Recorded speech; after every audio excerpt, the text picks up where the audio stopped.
selling the food, some selling the clothes. You know, this place is the big market from Kinshasa market. It's the #1 market from Kinshasa.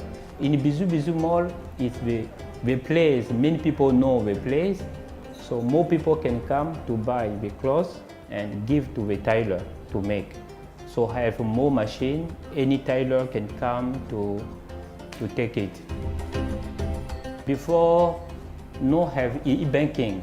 For computer, you can send your money. So now Equity open it with e-banking. So e-banking is easily for me to transfer the money for any country. I do need to buy some container for the textile. I can send the money by e-banking.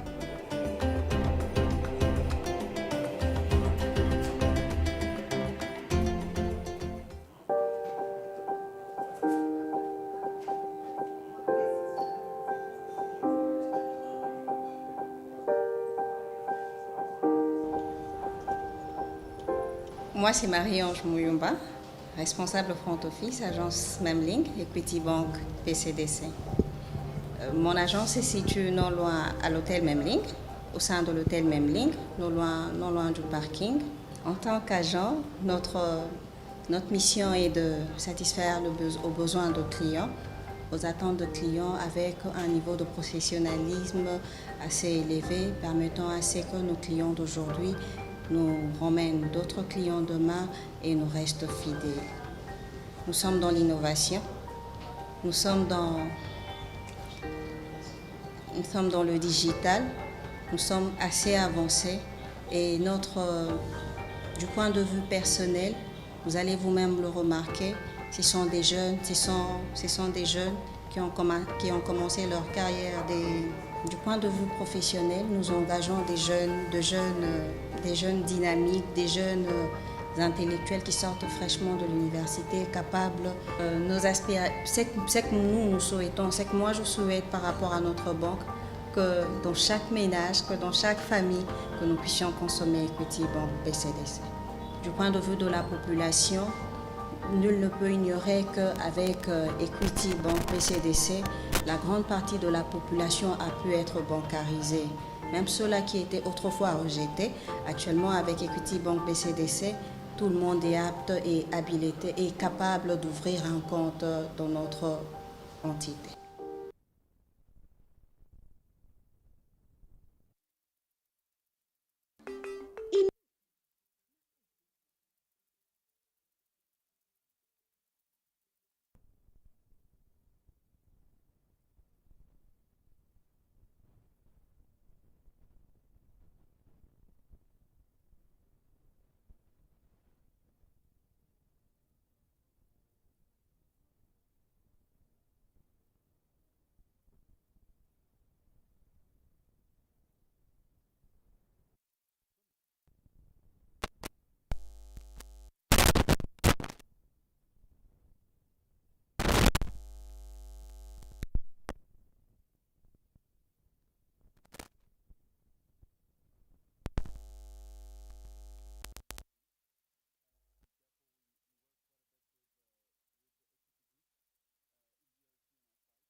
talking about individuals.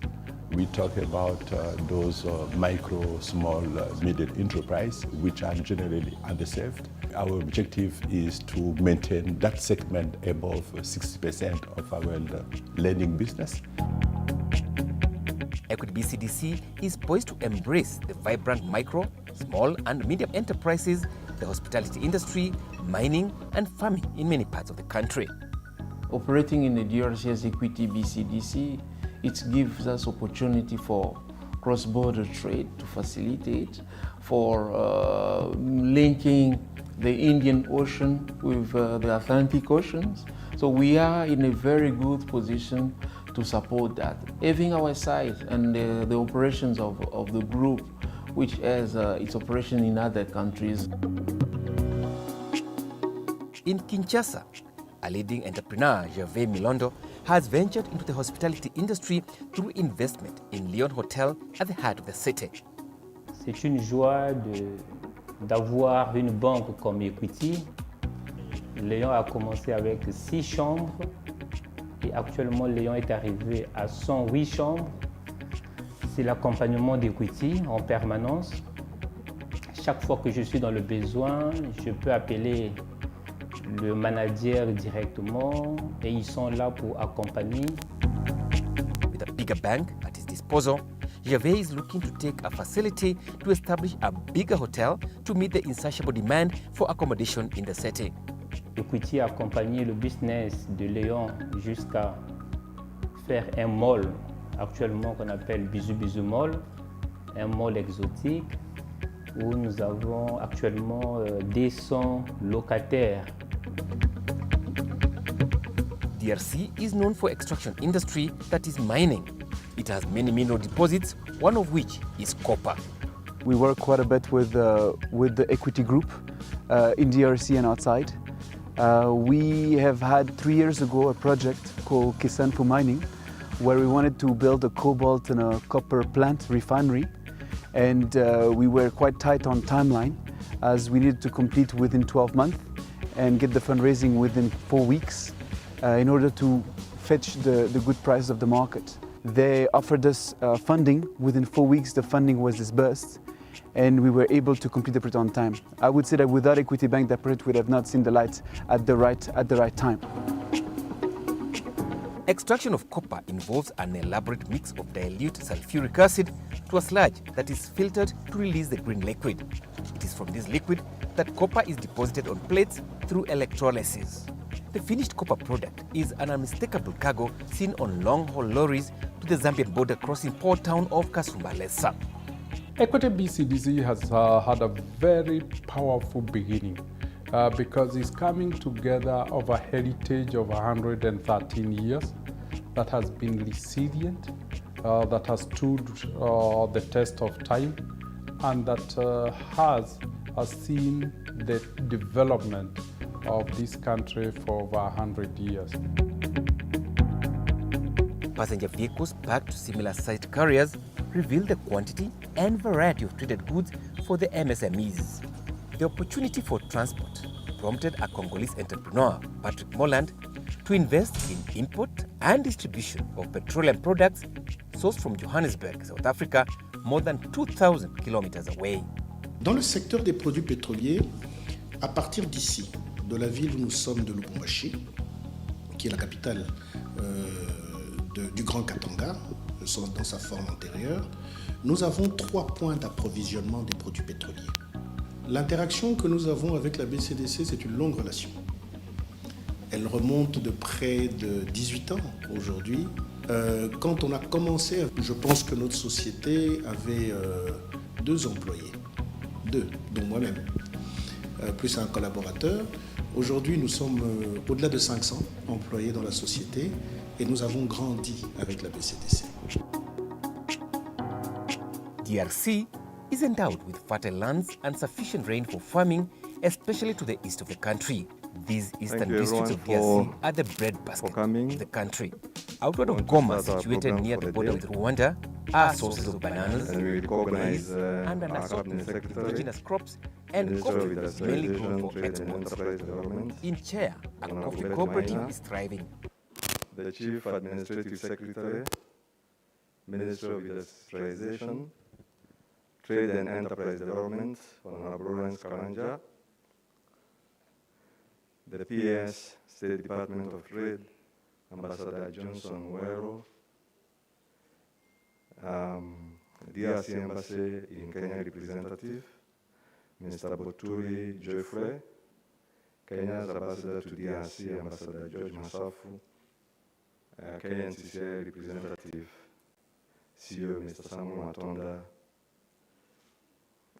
friends from the Minister of Industrialization, representative of KEPSA, representative of KEM, invited guests, members of the fourth estate, ladies and gentlemen. For us to kick off our program, allow us to play the Kenyan national anthem, followed by the DRC anthem, and then the East African anthem. Let's be upstanding for the Kenyan national anthem. Thank you.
Thank you. You may take our seats.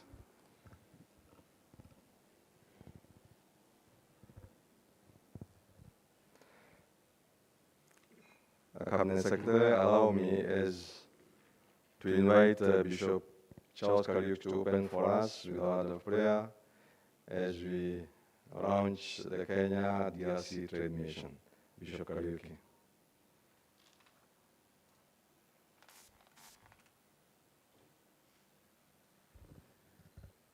Thank you, Alex, and shall we pray? Our Heavenly Father and our Creator, we want to thank you this morning as we gather together in this auditorium.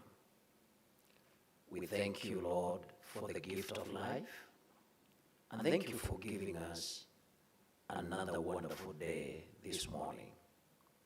We are gathered here, humbled, in a recognition of your supremacy, both in heaven and here on earth.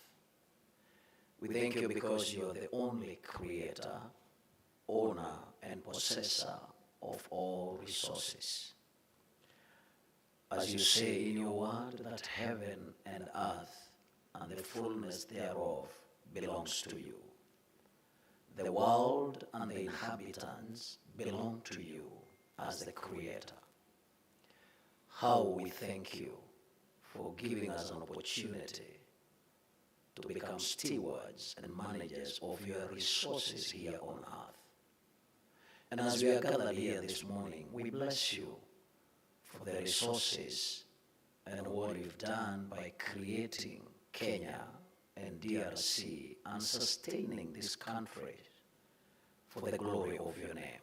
Thank you, Lord, even for this great and noble initiative of Kenya and DRC Trade Mission. How we pray, because you're the ultimate owner, that let your hand be in this initiative to grow it, expand for the benefit of humanity, because it is in your strategy and plans to use man to develop the world. May this find favor before you as you let your able hand be upon this initiative. Bless us this morning and bless the leadership in the panel. Bless this meeting as we start. Take us through to the end with your blessings. For this we pray in your holy and precious name. Amen. Thank you.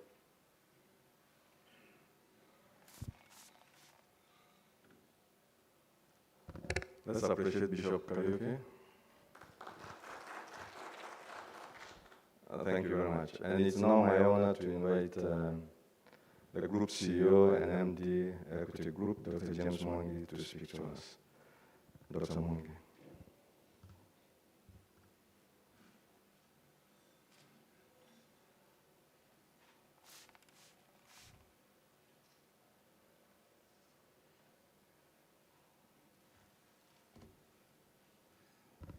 Thank you very much, Alex.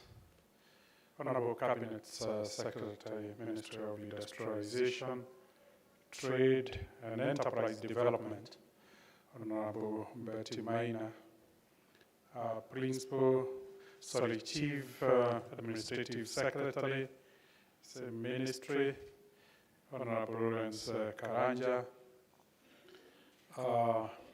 Ambassador Guerrero, PS Ministry, same ministry. With us also is President Gabriel representing the Ministry of Foreign Affairs. With us is our Kenyan ambassador to DRC, Ambassador Safu, a representative of the ambassador of DRC in Kenya, Humphrey, colleagues, entrepreneurs, the Fourth Estate, It's really a great day today as we assemble to further lead the efforts of trying to stimulate our economies in the Great Lake region so that we can build back better and enhance opportunities for our people through trade by supporting the private sector and opening opportunities for the private sector. Honorable Cabinet Secretary, in April 2021, we're launching the merger of Equity Bank Congo and BCDC. His Excellency, the President of the Republic of Kenya, Honorable Uhuru, challenged us to size what he called a layer, regional and continental movement for the private sector, enterprises, and entrepreneurs to bring our people together in the spirit of one Africa and one people. And truly, the protocols and frameworks that Africa has put together, particularly the African Continental or Free Trade Area, the East African Community Protocols, the SADC, are all intended to facilitate our people to emulate a one Africa where we trade, where we move goods and services and people from one region to the other. And it's in the spirit of that challenge by His Excellency that we offered that we could provide a facilitative law to ensure that truly the people of the Great Lake region come together, trade together, and invest across the region.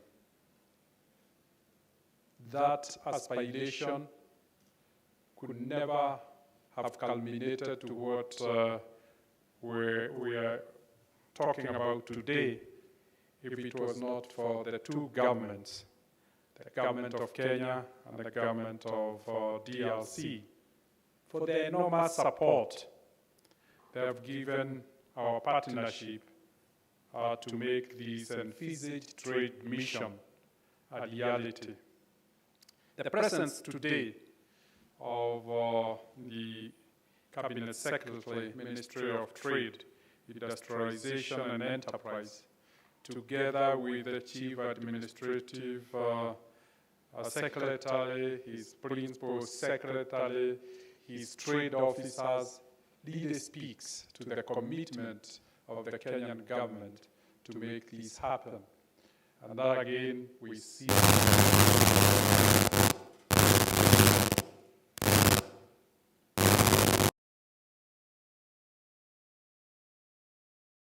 representation from the Ministry of Foreign Affairs, and we also see the presence of Kenya's ambassador to DRC amid his that really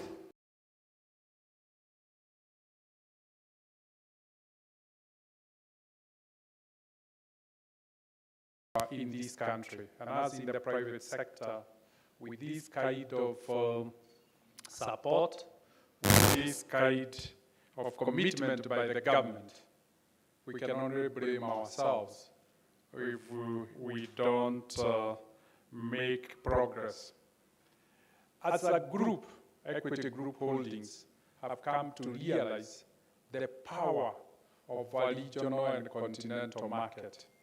We all know 25 years ago, we were, as Equity Building Society, we were ranked number 66 out of 66.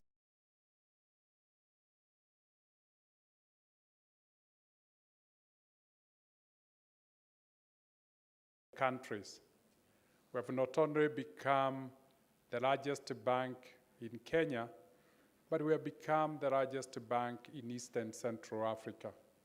We are operating in a larger market, and consequently, we could be able to reap the benefits of economies of scale attributable and associated to larger markets. And as the world continues to become globally competitive and reduce margins, the only option being left to enterprises is scale. And it's this experience that prompted us maybe to promote the concept of regional presence, promote regionalization of Kenyan businesses, promote regionalization of businesses in the Great Lakes.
Led by US, which has committed $8 trillion as a stimulus to get the private sector to bounce back.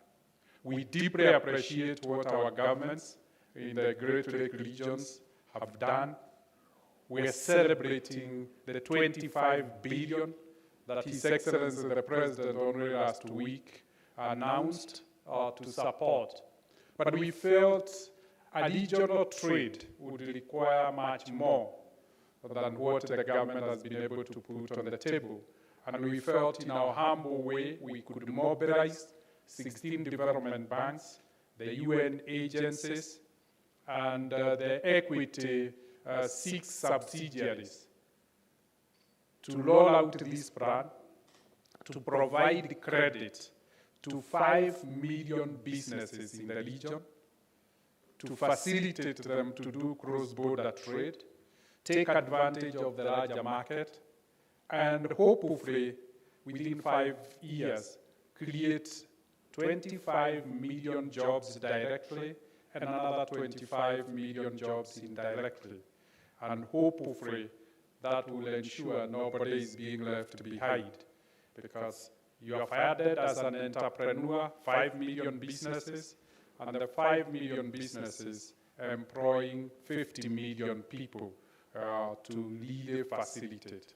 We believe these funded enterprises will not only create the 5 jobs each directly and 5 jobs indirectly, but they will provide a huge market for raw materials, for our farmers, for our manufacturers in assembling these raw materials. Our focus, Honorable Cabinet Secretary, will be agro-processing. We believe Eastern Central Africa has an advantage, a competitive advantage.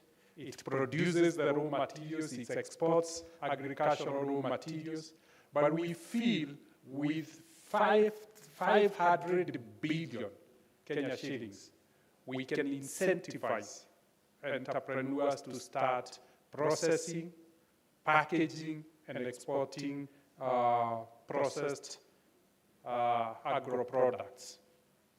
We also feel we can enhance trade within the region much more, encourage cross-border trade, and ensure countries of surplus uses the countries of deficits.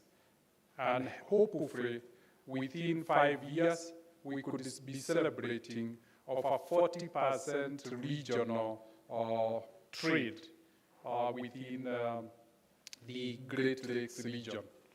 And so with that support, we have elicited the support of our Kenya Association of Manufacturers, the Kenya National Chamber of Commerce, the Kenya Private Sector Alliance, to pull their members to this objective.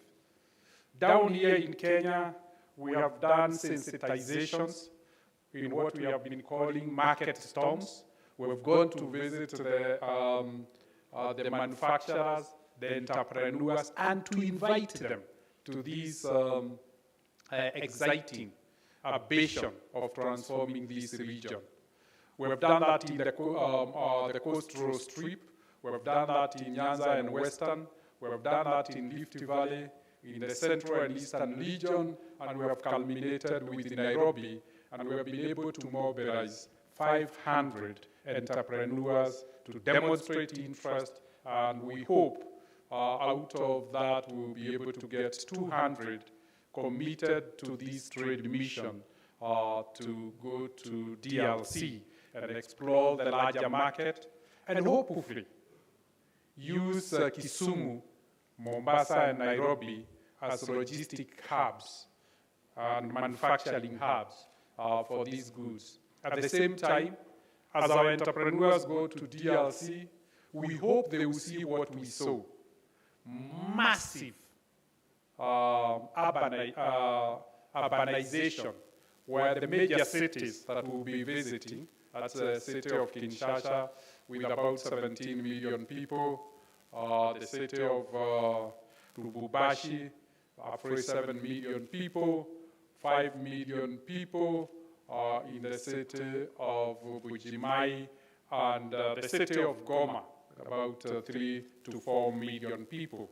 They will see the opportunity of a large concentrated market, and hopefully they will say to their subsidiaries in that region, and we unite our people of Africa, make them one people in one Africa, and hopefully build Africa better, and in 5 years, hopefully, we'll have stimulated the East African region to emerge as a region, as a middle-income region. This is aligned to our Vision 2030, because in 5 years we'll be almost there, and we believe the combined effort of private sector and the government will be able to deliver on this, given that there is a profit motivation in this. The private sector is being incentivized, it's being enabled. Let me, as I close, lead applaud the United Nations for allowing its resident coordinators in Kenya, Uganda, Rwanda, Tanzania, and DRC to sign off that the United Nations will support this plan and ensure the transformation is not just an economic transformation, but a social transformation. So they have requested there are 37 agencies, UN agencies, to work with us as we stimulate economic transformation.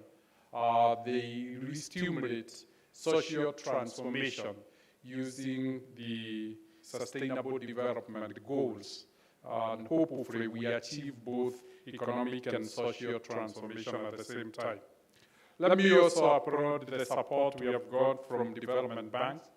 And I want to single out African Development Bank, the International Finance Corporation, private sector arm of the World Bank, and Propaco for showing the way, and each of them committing $200 million to this cause, topping up to date $1.2 billion US. Among others are KfW, FMO, French Development Agency, FD, and I think Brent, we still have a few others who have committed. In addition to providing $1.2 billion US, we have also been able to pull together $400 million in form of credit guarantees to ensure that those who don't have securities, particularly young people and women, we complement their borrowing through credit guarantees. So I want to appeal to anybody who have really a concept of manufacturing, of providing service, that we would be able to accommodate them irrespective of their status in terms of security. As I close, I want to say that this is not just a trade mission where you go to see. We are going to see, to explore, but we have the support of Equity Group in terms of credit guarantees, credit facilities, letters of credit to facilitate not just trade, but also investment within the region. I want to assure the entrepreneurs that this journey we are not alone. We are working together with the government of Kenya, we are working together with the government of DRC, and we have had their support and commitment. And so policy incentives across the border trade will be enacted as necessary. But let me say, between DRC and Kenya, I was privileged to be in DRC when the Kenya government, led by His Excellency the President and the government of DRC, signed the bilateral trade protocols that will facilitate this collaboration between these two countries to support their entrepreneurs. So with those many, many words, let me reiterate that this is an opportunity for us as the private sector to take the lead with the support of our government, to transform our region through trade.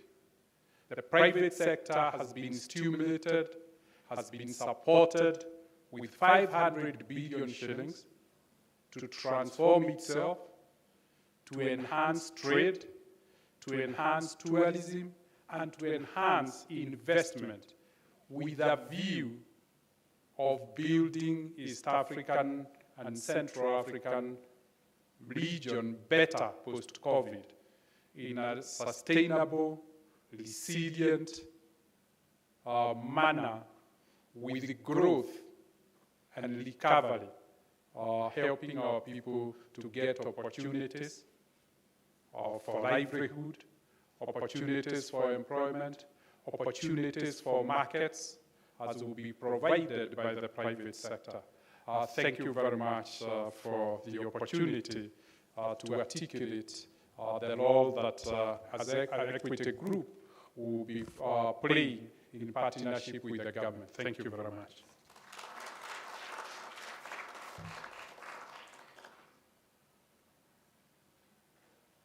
Thank you, Dr. Mwangi.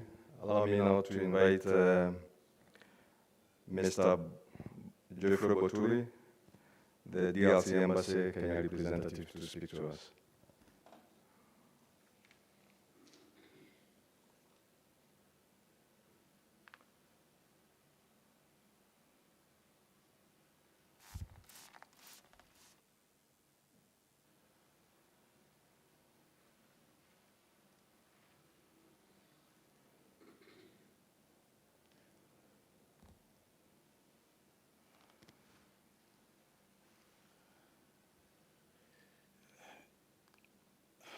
Good morning, ladies and gentlemen, and thank you for having us here now.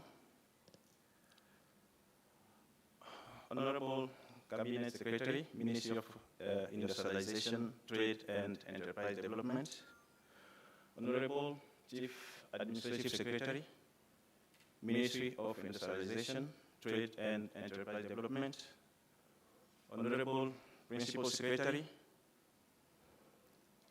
State Department of Trade and Enterprise Development,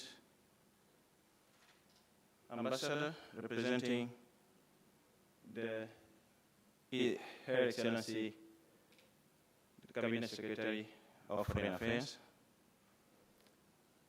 Ambassador of the Republic of Kenya in Kinshasa,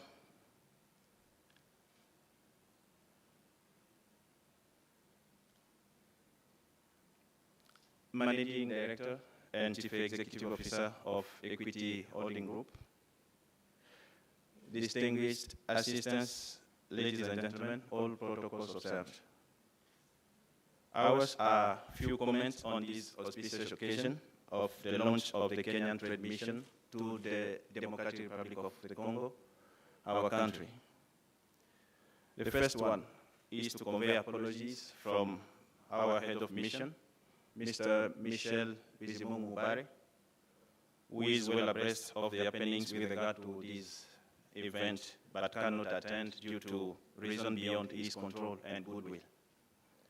Second is to express our joy to see the event of today take place, because sometimes when we meet in forums and meetings as public officials, what we talk about and undertake to do is often not well known in the public. Rarely do we get opportunities where achievements and milestones achieved are talked about in public with the assistance from our people in the media, as is the case today. For that, we are immensely thankful to the great vision and sense of leadership shown by His Excellency Uhuru Kenyatta, President of the Republic of Kenya, and his counterpart and brother, His Excellency Felix Antoine Tshisekedi Tshilombo, President of the Democratic Republic of the Congo, in seeing the need and urgency to accelerate the pace of the cooperation journey between our two countries. Indeed, with the enactment of the African Continental Free Trade Area Agreement, and in order for us to harness the full benefits it portends, there is urgent need for strong foundations of cooperation among African states, both at bilateral and sub-regional levels. And for that, we need to recognize that respective visits by our two heads of states leading to the establishment of the Joint Commission for Cooperation between Kenya and the DR Congo in April this year in Kinshasa, and the impending entrance of the DR Congo into the East African community are part of those strong foundations we need the most. At the same time, for us to see this process, the process leading to this trade mission being driven by people we had the privilege to work with in various capacities in which they have been championing the agenda of African integration and cooperation makes us even more proud and upbeat about its success. As an illustration, we vividly recall the pleasant experience of having Honorable Cabinet Secretary Betty Maina, then Principal Secretary for Industrialization, leading the third COMESA Ministerial and Technical Committee meeting on industry held at Kenya School of Monetary Studies here in Nairobi in June 2019. And this observation sits well with many high-ranking officials and colleagues present here, forming an army of familiar faces we had interacted with previously, including His Excellency George Masafu, Ambassador of Kenya to our country. Ladies and gentlemen, allow us to say a few words to the attention of delegate members of the trade mission, knowing that, or assuming that for many, this mission is their first occasion to set foot in our country. And that is to say that as you prepare to embark on your mission, just take note that you are traveling to the largest country in sub-Saharan Africa, replete with vast surfaces of arable land and various natural resources. We also take great pride in our population, predominantly young, resilient, hardworking, creative, and full of life. There is significant untapped potential therein, given that we have a current population of over 100 million potential consumers, mineral resources, as mentioned earlier, fertile agricultural land, and a great potential for political renewal and stability. Our government is committed to the economic transformation of the country by empowering local SMEs and fostering foreign investment in the country in an effort to awaken an economic giant and increase trade and investment inflows and outflows. As a government, we welcome you to our country and wish you success in your endeavors and expectations. Equally, we look forward to deepening our economic ties with our neighbors in East Africa and with Kenya in particular. In order to facilitate this, the embassy stands available and ready to assist in the best way possible in terms of visa issuance and any other assistance or support that may be required during your 13 days trade mission to our country. Honorable Cabinet Secretary, Honorable Chief Administrative Secretary, Honorable Principal Secretary, Ambassador representing Her Excellency the Cabinet Secretary for Foreign Affairs, Ambassador of the Republic of Kenya to Kinshasa, ladies and gentlemen. As we conclude, we call upon members of the trade mission to trust this process with the first step made today. Things might not be as clear as you would wish, and we say this knowing that we are talking to business people. But our determination and commitment to work together should guarantee that we succeed at the end. The journey of Kenyan businesses in the DRC may be recent in history, but it doesn't lack example of success stories to inspire us. And in that respect, the story of Equity Bank Holding, the private facilitator of this mission, is an eloquent one. The active engagement of its top leadership represented here by Dr. James Mwangi, in undertaking business in our country and subsequent effort to open it up for the largest number is greatly appreciated. We wish all the best to the Kenyan Trade Mission to the DR Congo. Long live the DR Congo-Kenya Cooperation. Asanteni sana.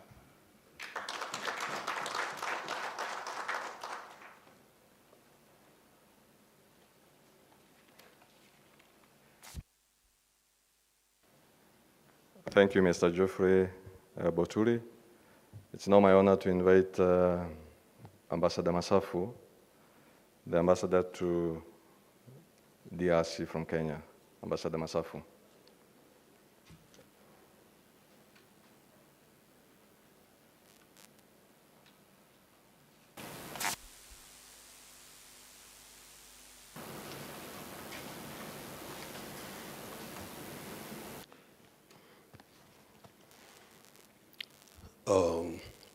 The Cabinet Secretary, Ministry of Industrialization, Trade and Enterprise, the CS for the Ministry of Industrialization, the PS for the sub-ministry, the CEO and Chairman of Equity Bank, Dr. James Mwangi, the representative of the DRC Embassy in Kenya, and all invited guests, good morning. I stand here in a very privileged position today because we have been dreaming about this event for many years, and today it has come to happen. Now, I would like to simplify the purpose of this meeting here today. That we are assembled here today to try to unlock the trade and investment opportunities in DRC. When you say we want to unlock the business, we're asking ourselves, was the business locked before, that now we are assembled here to go and unlock it? And what had locked that business? We had barriers, both tariff and non-tariff barriers, that has kept Kenya out of the DRC for these many years. What were the barriers? Some of the barriers were cultural. DRC, they speak French. Kenya, we speak English. DRC, they speak Lingala. Kenya, we speak Kiswahili. And this cultural barrier has been a major barrier to entry of Kenyan businessmen into DRC. The other barrier has been also regulatory barriers.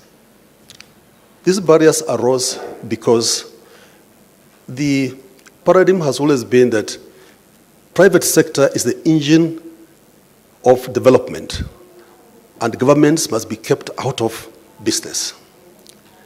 So the private sector has always acted as if they didn't need infrastructure, as if they were not operating in an ecosystem where other parties, especially governments, set the rules. When the private sector or economic actors in the private sector set out to do business, they are regulated by governments. And if there is no cooperation between private sector and governments, you get very hostile regulations that create entry barriers into markets because there's no partnership between private sector and the government sector. It's not surprising that today we are sitting here with the government of DRC and the government of Kenya, represented by the top level of the Ministry of Trade, the CS, the CAS, and the PS, all assembled here. Does the Kenya government want to take over private sector? No. We are seeking partnership between private sector and government to remove barriers in the way of doing business, both at home here and also in the host country where we are going to. What are the advantages of cooperation and partnership between governments and private sector. The governments will be able to set conducive regulatory frameworks which will make entry into business much easier, because the government will view the private sector as partners in development. The private sector will have a friendly environment in which to carry out their businesses, because they're working with the government responsible for the infrastructure and the whole business ecosystem that the private sector can leverage on that cooperation between government and private sector to move or to accelerate investment and trade.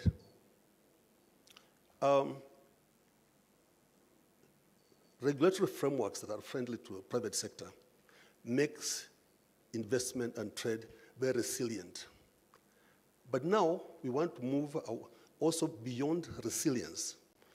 We now want to move into strategic agility, regulations that can enable the private sector to move and respond to emerging opportunities. We have now the emerging opportunity like East African Community, which is going sooner than later to be DRC to join. That's going to be an opportunity which we need a strategic agility to be able to leverage on to create bigger businesses in the region. But if the government is not part of the private sector thinking, we will be delayed by negative legislations that will hold us back, both at home and in the region. And therefore, having the governments of DRC and Kenya working together is a way of removing barriers to entry into business in East Africa, where DRC is going to be soon. So, what is the role of the ambassador? I'm not here to talk about business. I'm here to talk about cooperation, building, deepening, and widening cooperation between our two countries. But empirical evidence shows that the sustainable relationships, bilateral relationships, are through trade. That trade is the medium through which cooperation can be strengthened. So we cannot talk about the friendship between our president, His Excellency Uhuru Kenyatta, and the president of the DRC, His Excellency Felix Tshisekedi. They are only on policy formulation to create an enabling environment, to create a friendly environment in which businesses can be carried out amicably. So today, we are creating a very strong bond between Kenya and DRC through trade, and assuring the businessmen who will be going to DRC that the two governments are supporting this effort because it's mutually beneficial. The remittances which the businesses will be bringing from outside there, the diaspora remittances that we're going to create out there is going to build our economy back home. And so the governments are going to support to make sure that they are creating a friendly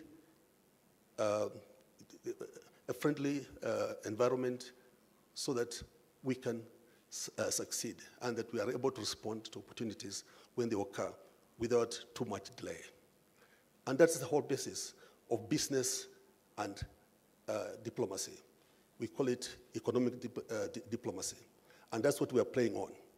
The governments, the political goodwill by the governments on which the private sector can leverage to be able to accelerate investment and trade in the region. And as your ambassador in DRC, we are assuring you, the businessmen coming there, that we are ready to support your requirements when you come down there, to link you up with the government departments, the private sector that you're going to meet, to make sure that your visit is worthwhile and productive, and that we are there to sustain it. The embassies now are in the economic diplomacy mode and is geared towards supporting businesses that are coming. So do not be afraid when you come to the country that the first port of call should be the embassy. because we want to support you from there. And I must congratulate Equity Bank for spearheading the investment in DRC. Because of the negative narratives that we are Anglophone and they are Francophone, therefore nothing can work. Equity Bank have shown that Kenya can win and win big. Because Equity Bank in 5 years to emerge as the leading bank in DRC shows that Kenya have the competences of also succeeding in that environment. And one of the barriers which I did not mention was financial services. We never had any bank from Kenya in DRC until 2015 when Equity Bank came in. So you're assured of your financial services that your money would not be lost in one bank or another that might close down there. So with Equity Bank, we can ride on that, the back of Equity Bank's success and also the good name that Kenya now has in DRC and the very close relationship and friendship between the two presidents of the two countries, that this is the time for investment in DRC. It will never be any better. In fact, in the last speech the president of DRC made was that from now on, Kenya is no longer our friend. And I repeat it, Kenya is no longer our friend. Kenya is our blood brother. So we have to do what we can to make sure that Kenyans coming here to set up their businesses. So understand you are coming to a country that is welcoming you. Negative narratives like there's Ebola, there is yellow fever, there are rebels, and so forth. As your ambassador, I'm here. I'm now serving 7 years in DRC. There's no single scar on me. I've not had any Ebola, and I live, as you can see, I'm a very healthy person. So DRC is a very sustainable environment, and you should not fear about those negative narratives. So with those few remarks and encouragement, I hope you are now ready to come to DRC, to join what other countries have already come to do, from Asia, from wherever. And yet we are neighbors here, 3 hours away to DRC, and we are fearing small things about languages and so forth. So you are welcome to DRC to do business. I'm going back on Wednesday to continue arranging together with Equity Bank your reception there when you come. And I can assure you, things will never be the same again in business. Thank you.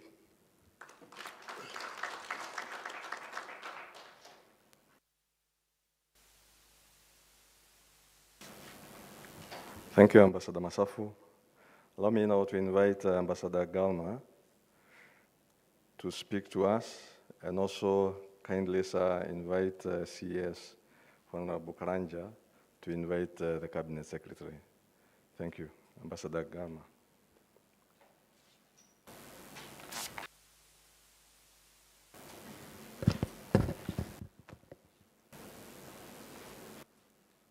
The Cabinet Secretary for Industrialization, Trade and Enterprise Development, Madam Betty Maina, the Chief Administrative Secretary for the same ministry, Honorable Karanja, the Principal Secretary for Ministry of Industrialization, Trade and Enterprise Development, Ambassador Johnston Weru, Ambassador in DRC, Ambassador Masafu, the representative of DRC Ambassador, Dr. James Mwangi, the CEO of Equity Bank, entrepreneurs, members of the Fourth State, good morning.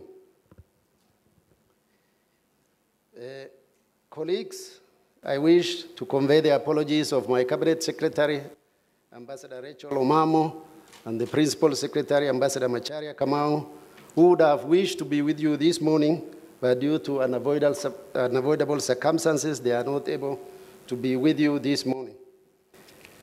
Mine is just to greet you, however,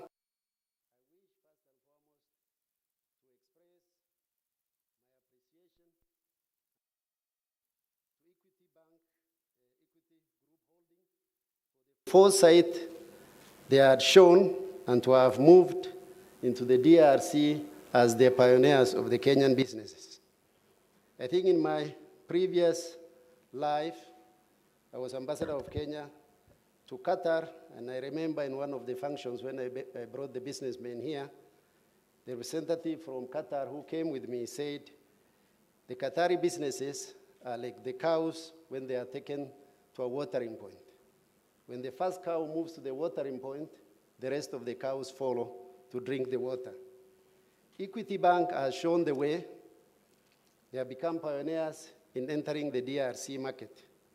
As a government, as a Ministry of Foreign Affairs, we have clearly seen the need for us in terms of our strategic thinking to enter the Central African Republic. But Equity Bank had shown a good example, and it has gone ahead of us and entered the DRC market, a massive, concentrated market with a huge population, huge opportunities in terms of resources. Equity Bank has entered that market, and I hope the rest of you will now follow Equity Bank with the resources that Equity Bank has mobilized, with 16 development banks, 17 UN agencies. The resources they mobilized is massive resources. 500 billion shillings for 500 million people is not a small amount of money. You should take advantage as businesses and enter the DRC. Equity Bank, while I say my mabruk to you, I urge you, please go beyond the DRC. I think as a Ministry of Foreign Affairs and State Department, Ministry of Industrialization, Trade and Enterprise Development, as government agencies, we've always worked together. Our presence here is a testimony that as an agencies of government, we always work together to promote businesses, Kenyan investment as they go out to seek for opportunities. I urge Equity Bank to go beyond, across the river to Congo-Brazzaville, to Gabon, to Equatorial Guinea, and to West Africa. Not to stop at DRC, but please go beyond that. That's a place that our businesses have not entered, Central African Republic. And I think with your entry into DRC, I hope the rest of the businesses will follow you, and soon we'll have large presence of Kenyan businesses in Central Africa, not only in DRC, but in Central African region. As a government and as Ministry of Foreign Affairs, we've seen the need for us to enter that market, expand, not only Central African Republic, but even in other parts of the world. In DRC, where Equity has shown us a good example, His Excellency the President, during his last visit to DRC, directed that we open a consulate general in Goma, and I'm happy to announce that that mission, that consulate general in Goma will be open this month. A team has been identified, and during the trade mission, I hope the team will be in place to receive the trade mission in Goma.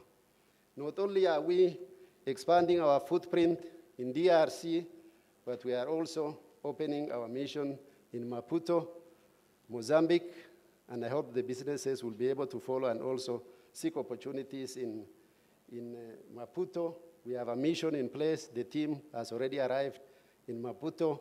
We've opened a consulate general in the last 3 months in Arusha, Tanzania. We have a team in place in Arusha.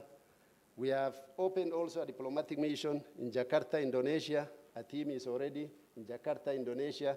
And I hope our businesses will be follow where we have now set our footprint in some of these regions.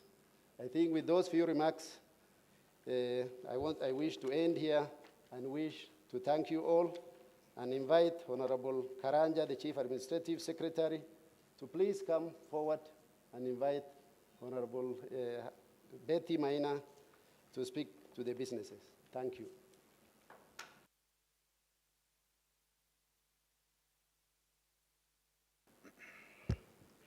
Our Cabinet Secretary, Honorable Betty Maina, the Principal Secretary, Ambassador Johnson Weru, the representative of the Cabinet Secretary for Foreign Affairs, Mr. Gabo, our Ambassador in Kinshasa, Ambassador Masafu, the representative of the Ambassador DRC, Mr. Boturi, the Chief Executive Officer, Equity Bank, Dr. James Mwangi, distinguished guests, ladies and gentlemen, I'm delighted to join you this morning as we launch this trade mission.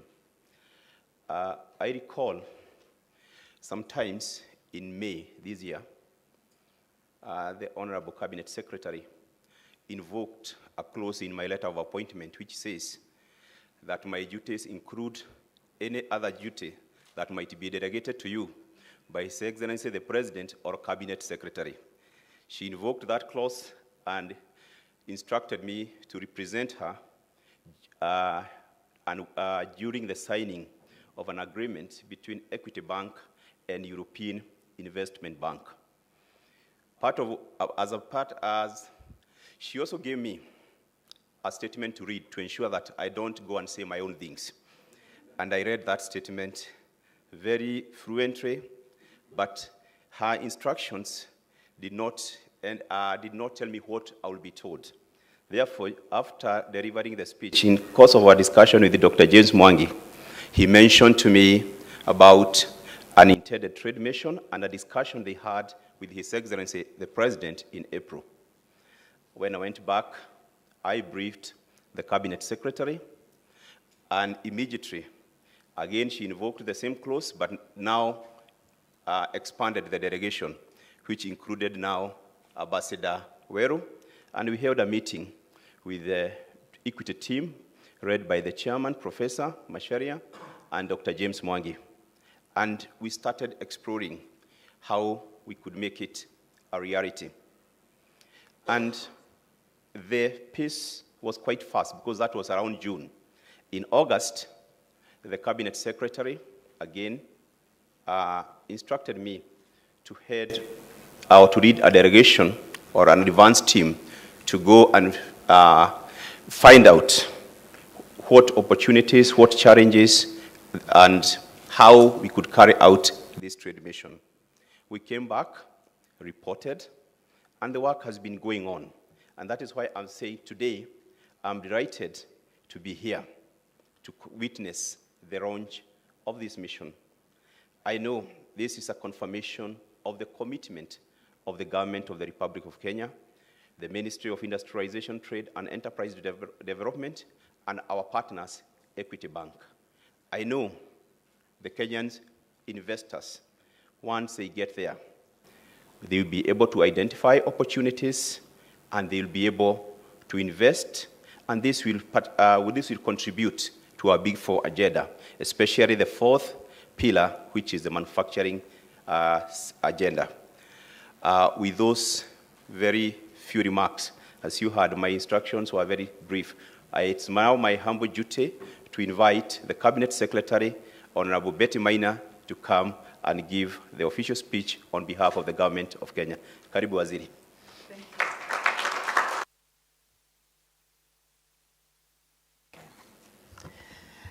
Thank you very much. Our CAS, Honorable Lawrence Karanja, and I acknowledge the presence of the representative of the DRC Embassy here in Kenya, Mr. Geoffrey Butuli, alongside our colleagues from government, from the Ministry of Foreign Affairs, and from the State Department of Trade. I really also want to acknowledge and applaud the partnership with Equity Bank, and Dr. James Mwangi has already spoken.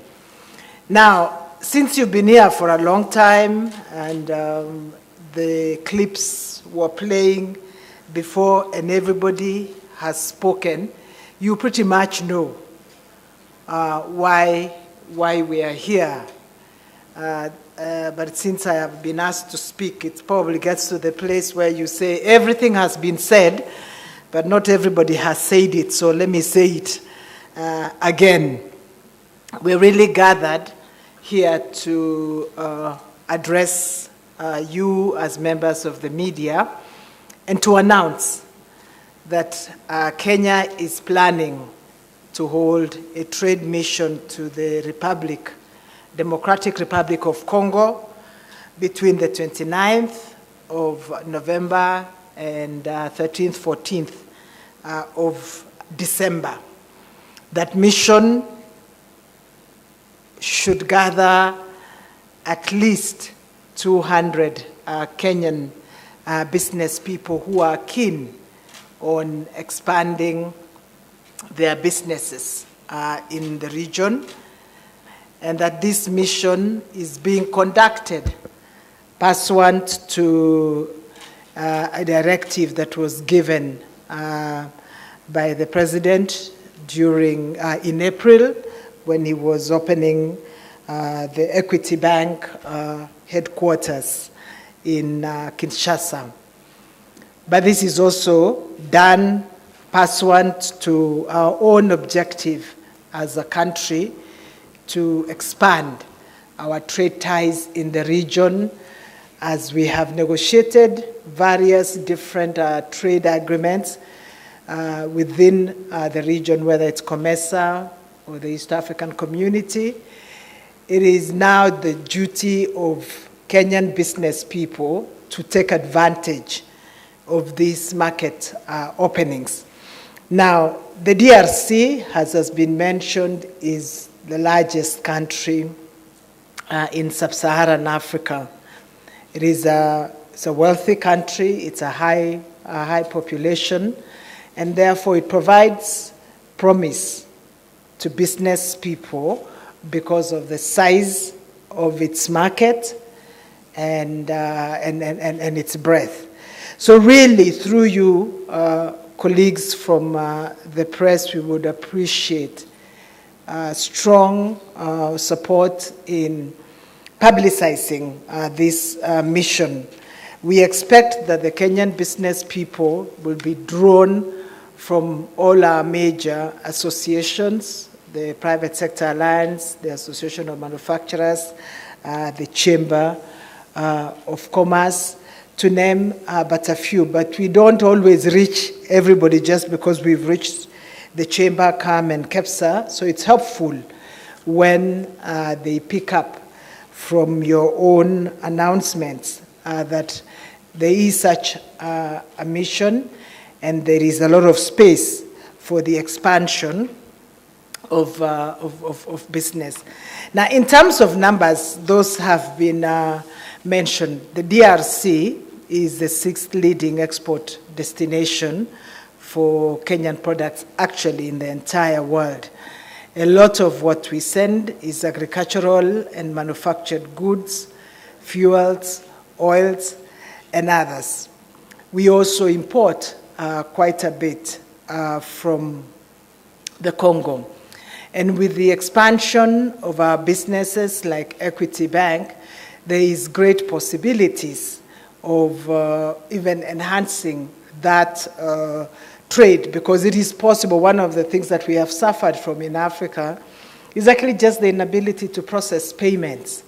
But once you have a bank that has presence in whichever market you're operating in, then it actually facilitates trade significantly.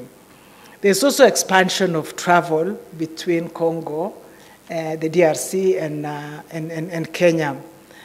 Kenya Airways flies there. Jumbo Jet also flies into Goma.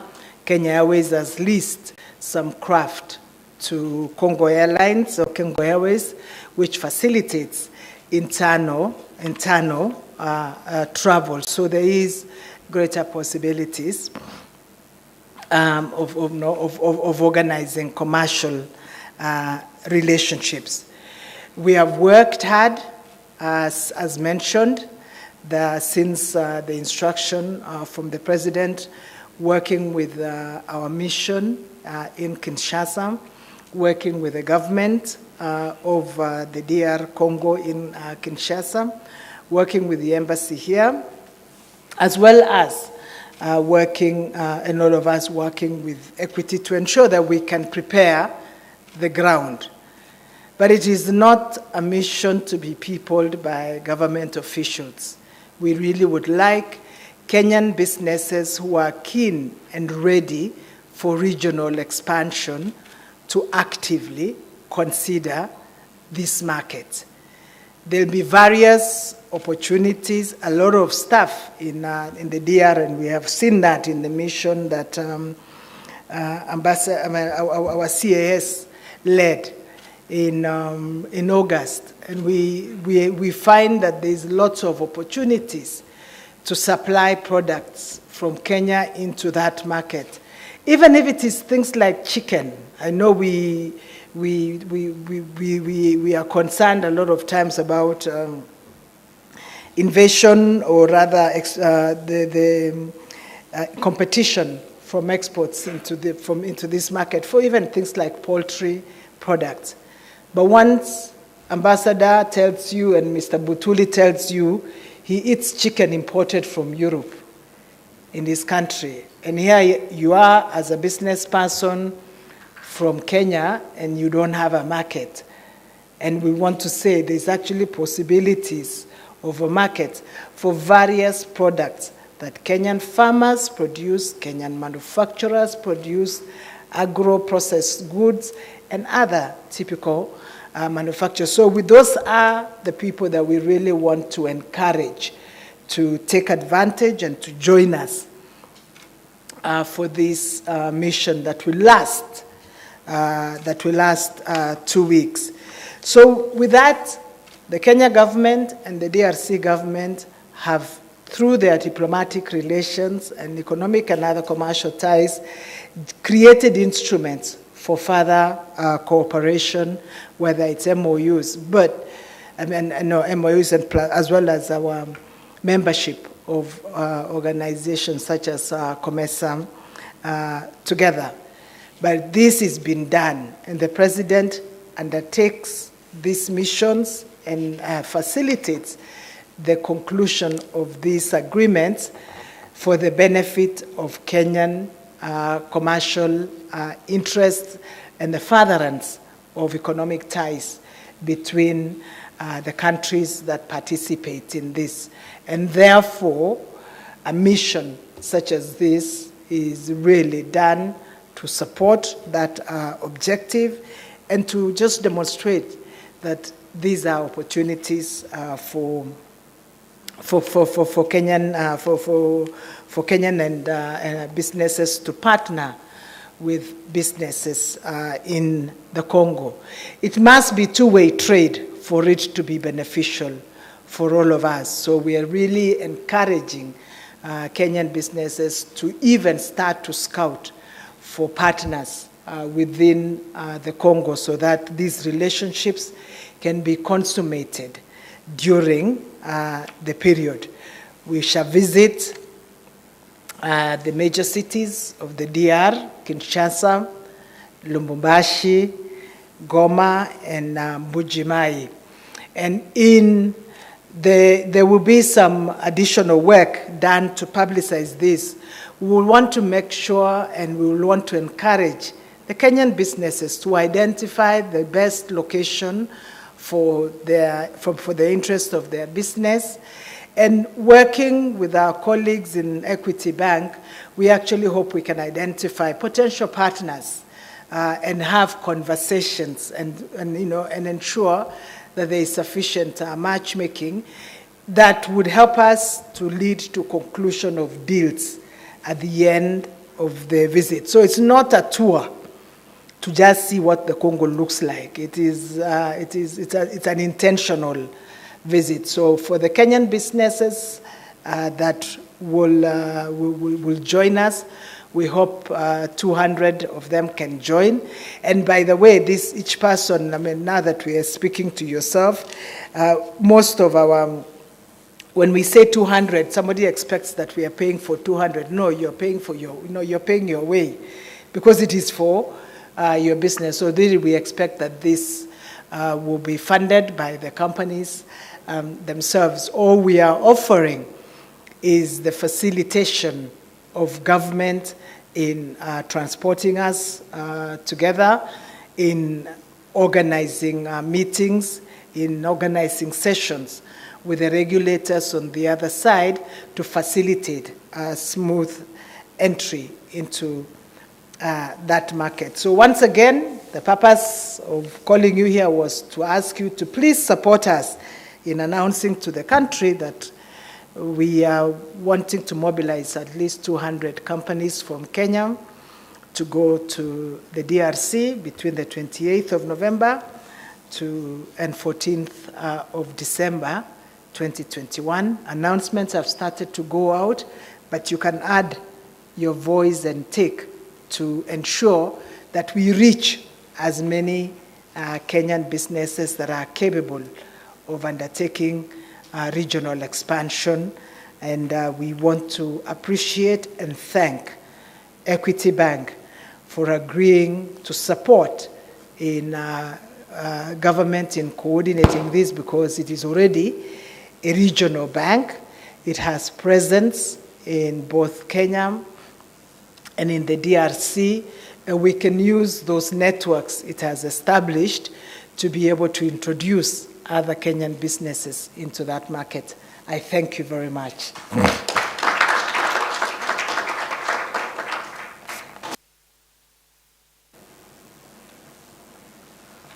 Thank you, our Cabinet Secretary. And before we invite PS Ambassador Vero to do the vote of thanks, we now have an opportunity for the members of the fourth estate to seek more clarifications, and if they have questions, they can post them to any of our panelists. The floor is now open, and there are mics that are going around. Just need to raise your hand, say your name and from which media house.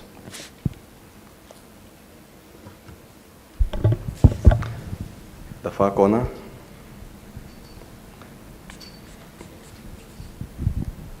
And if you don't mind, you can please stand up. Thank you very much. Go ahead. Good morning. My name is Linda Koskei from K24 TV. Quite a good initiative. My question goes to the CS. How will these investors or Kenyan businesses who intend to invest in Congo reach? What is the channel that these investors should follow? Thank you. We can have another question. Okay.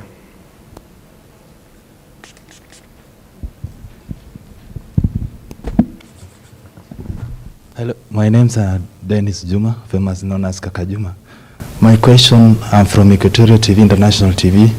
And if you can remove your mask so that you're a little bit audible. Okay, my name's Kaka Juma.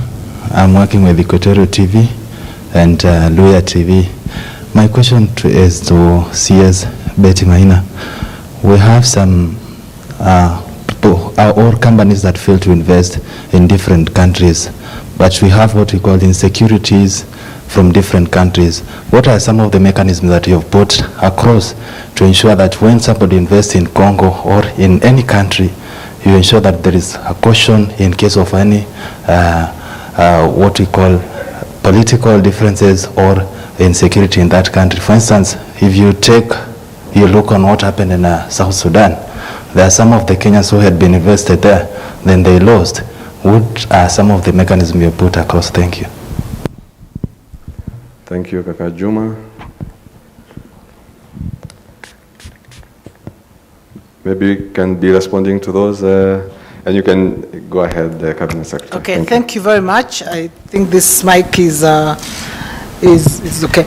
Now, I think Linda's question, how will investors reach Congo, or how will they know about the mission? Maybe you want to rephrase, how will they know about the mission, or how will they know about the mission? See, you will tell them. That's why, that's why we've called you.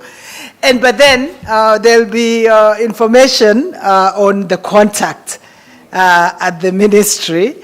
And there's a joint committee organizing this between the ministry and Equity Bank.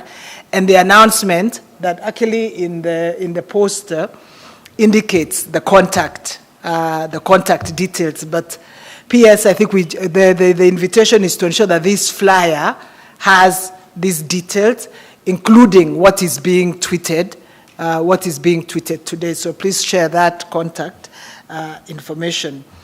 Now, secondly, Was that what you intended to ask? Okay, fine. PS can also speak to it and give the precise details of the contact officer in his office and the team with Equity. Now, the question of protection of property and insecurity, I think first you need to be answering. I mean, I think there's a way in which we see the narrative of our relationships with the different countries in Africa from the narrative of the Western media.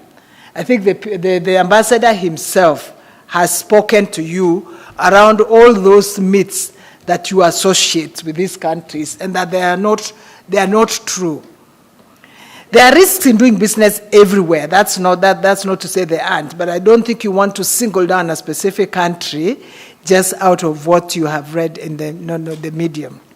But having said that, it is also the responsibility of all our countries and our partners to protect private property and to protect the interests of those investors. But it is also critical that investors abide by the rules that are required, that they not register their businesses so that they are also able to enjoy this protection. In the context of our ministry, we are dealing a lot with businesses that complain sometimes about bad treatment in other countries. But upon investigation, we establish that they haven't also followed the law. So the governments that we partner with abide by their laws and provide the protection to investors that is expected of them within international law. But it is important for Kenyan businesses that venture out into the region to also ensure that they conform to the laws and the regulations in order to enjoy the protections.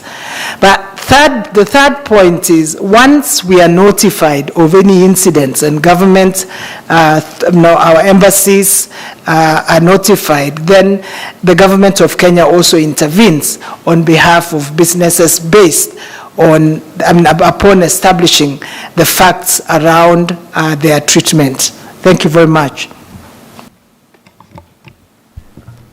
Thank you. Ambassador, maybe you could allow me, Cabinet Secretary, if you could allow me to add one or two things. Yes. Leader, maybe what we have done is to set an online website, equitygroupholdings.com, under DRC Trade Mission. And that is a platform which immediately after this will be open for people to register. And it's really comprehensive. Then we'll provide all the details, like we have done block booking of hotels. Then somebody can pick the hotel they want to identify with or wish to stay. In terms of transport and logistics, let me take this opportunity to thank most sincerely Kenya Airways. It has given that mission a Dreamliner for 14 days. So they'll just pay one fare, and from here they will be taken to Kinshasa. From Kinshasa, the plane will be waiting for them for the 3 or 4 days they will be on Kinshasa, then take them to Lubumbashi. From Lubumbashi, take them to Goma. So it's a chartered Dreamliner, just to make it as easy and convenient. And then, of course, the government has made arrangement with the government of DRC to provide all the logistics, like facilitating clearance at the airport, moving from the airport to. And Equity Bank has used its infrastructure in DRC in partnership with our embassy there, Ambassador Masafu here, to ensure that the details of who each of the business person who will apply will give us have a pager of what they want to achieve, and we'll try and make them with people in DRC who could fulfill their objective. So if you want you are seeking to go to gold mining, we'll get 3 or 4 gold mines to host you. You can visit them, you can negotiate with them. If you want to do trade, the sector you want, if you are looking for wholesalers or distributors, we'll be able to organize that for you. So ground logistics have been completely organized. And while the entrepreneurs or the delegates in the trade mission will pay for their hotel and their air flight cost, together with the government, will take all the logistics and hosting costs. So they will not be involved in any of the other costs. We'll be providing that with the government of Kenya. Yeah. Thank you. Thank you, Cabinet Secretary and Dr. Mwangi. Please go ahead. Good morning. My name is Vincent Odhiambo from Metropole TV. And CS, currently, even in the East African region, one thing that is sort of affecting trade is movement and in relation to the COVID-19 certificate. And now that we are moving further central, what's the assurance that investors who want to invest in that particular country are not going to have issues in relation to now movement of probably goods and services? Thank you.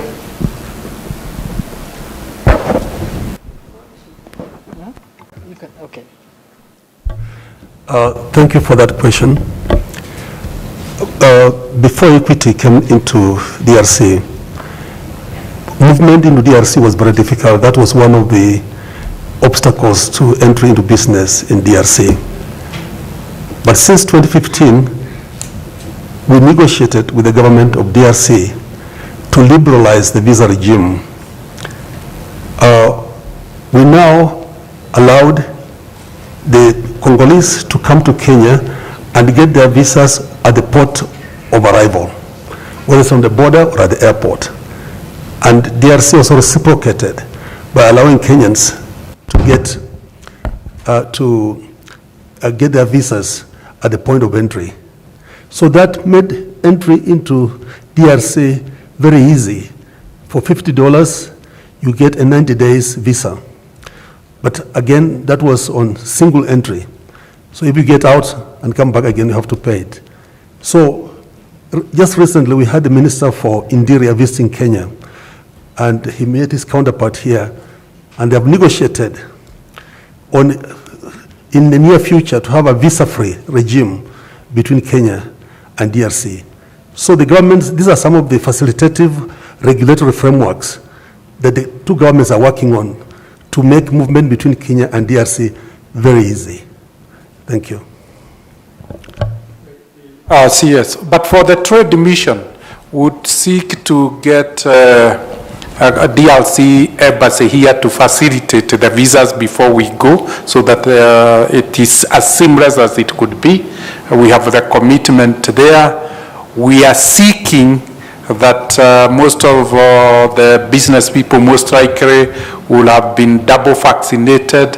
We test for COVID here, and we enter with that, but we are seeking that for negotiation so that it's seamless. Because this is also, this trade mission has an exhibition part of it. We want, if you want to expose your goods, you need to exhibit, do an exhibition. That is why we have sought a Dreamliner, so that we'll go with the exhibition goods with us using the KQ flight.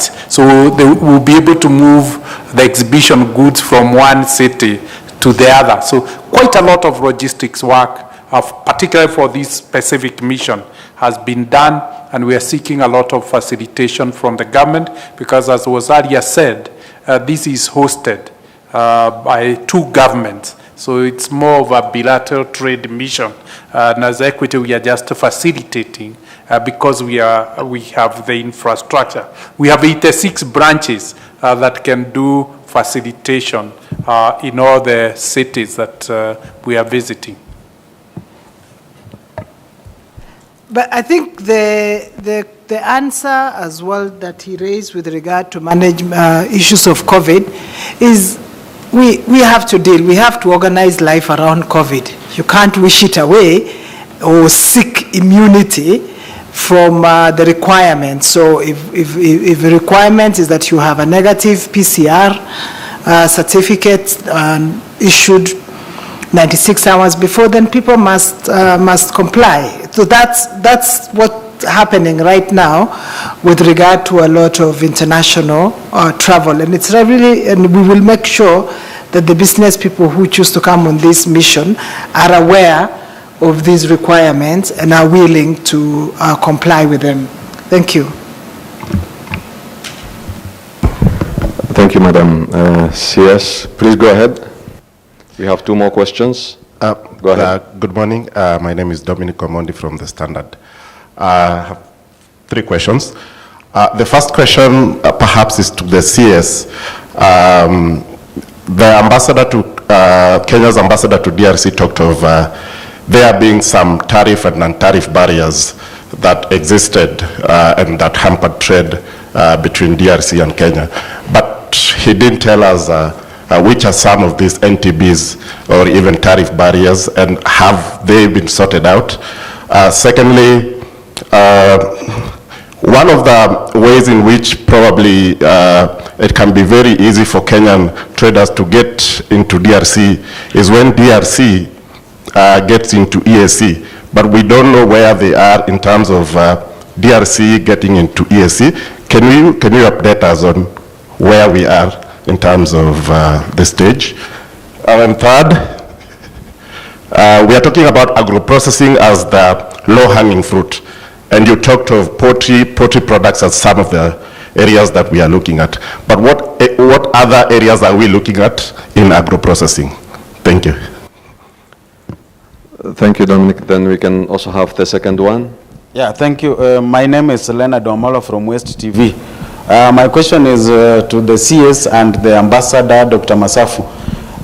Normally, when doing business in foreign countries, there are stringent measures and regulations that sometimes scare away business people. So, owing to the good relationship or the bilateral terms that President Uhuru Kenyatta and DRC President has, are there any advantages that Kenyan business people will enjoy owing to the close relationship as far as trade is concerned in the 2 countries? Thank you. Thank you, Leonard. We can take those 4 questions. Okay, thank you very much. I think on the questions of NTBs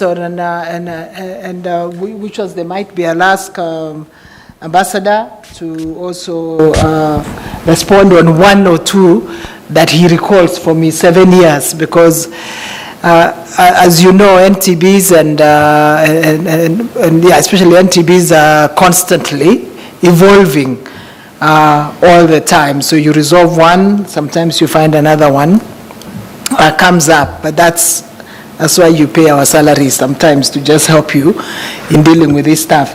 I think on the question of the EAC, the DRC has made an application to join the East African community, and it is undergoing the processes of review before it is, before a decision or before the matter is processed at Council and at Summit. So it is in progress.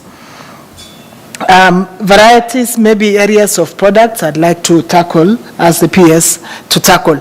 I use the example of poultry, not because it is the only one, but because it's a fairly obvious one, because the ambassador confirms that they import.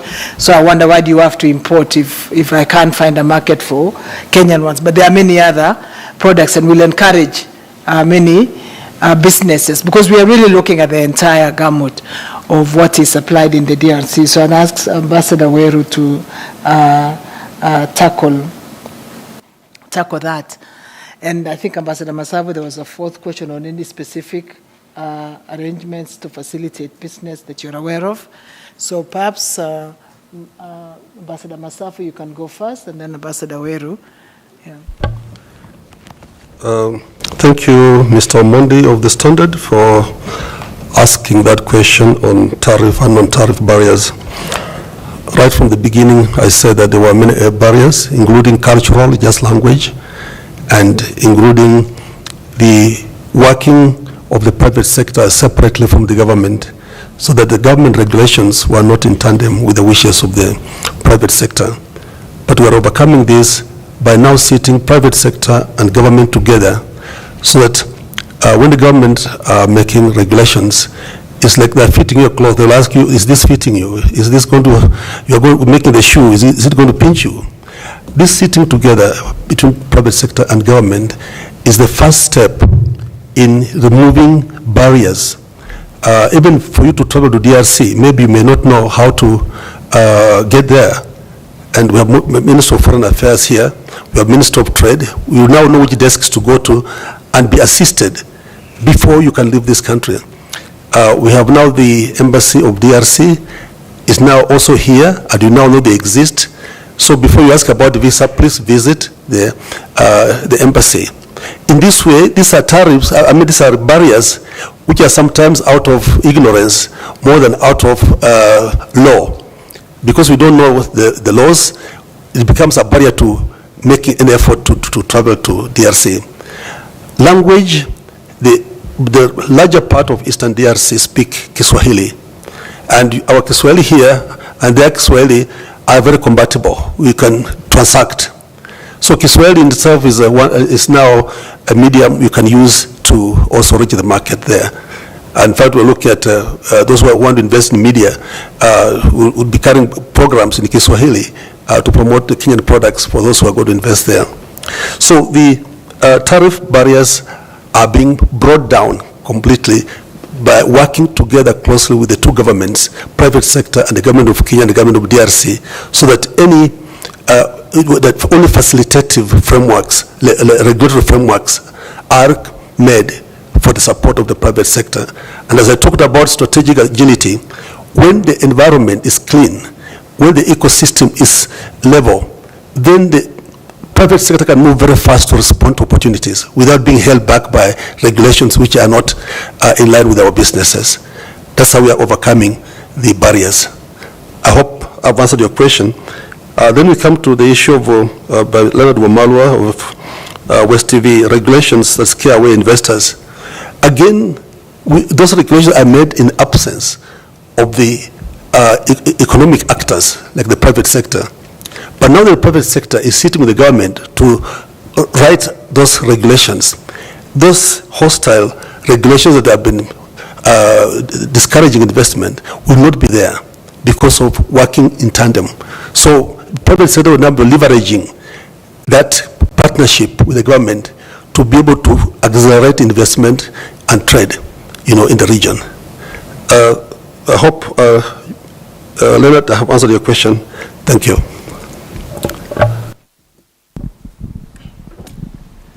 Good morning. My name is Noel Wandera from People Daily. My question is directed to Dr. Mwangi, and it's just a clarification. Of the 500 billion, is it on-sourced? Thank you. Thank you, Noel. And before Dr. Mwangi responds, PS Ambassador Veru. Thank you very much, Madam Cabinet Secretary. And since I'm taking the floor for the first time, let me say a very good morning to everybody who has honored our invitation.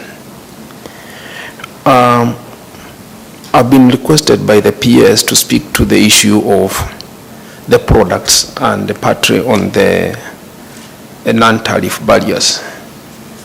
And this is my appeal to our colleagues in the media. You recall, 4th of May this year, the President of Tanzania, Her Excellency Suluhu Hassan, was in this very room. And together with His Excellency President Kenyatta, they directed the Minister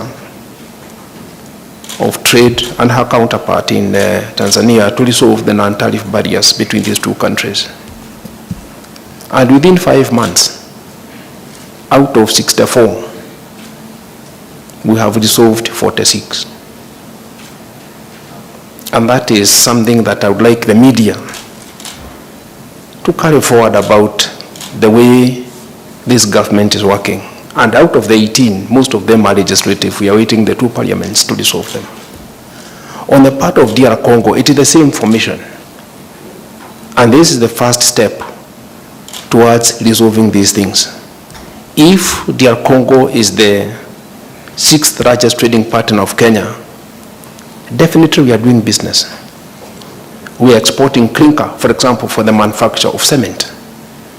We are one of the largest suppliers of clinker to that country.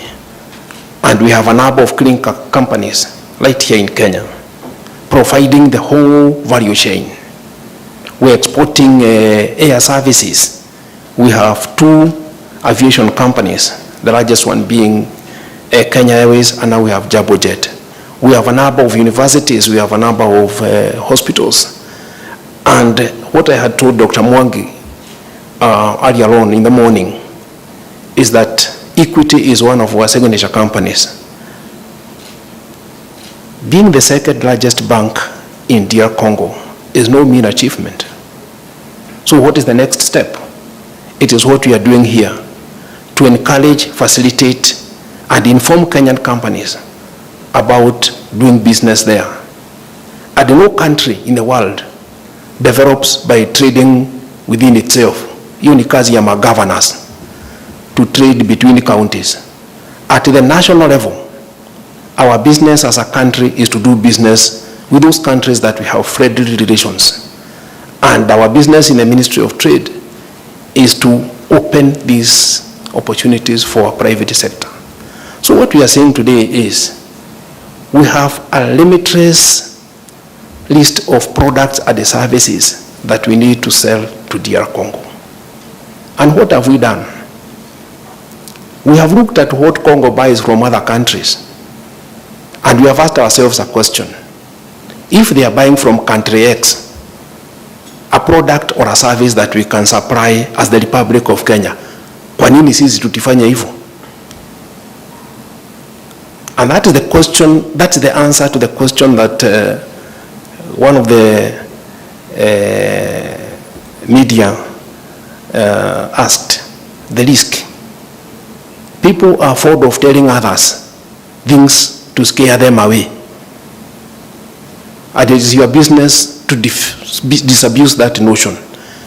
If Europe is trading with DR Congo and supplying those things that we know, why would you believe when another media house from that country comes to say, oh, Congo is not safe? It's not true.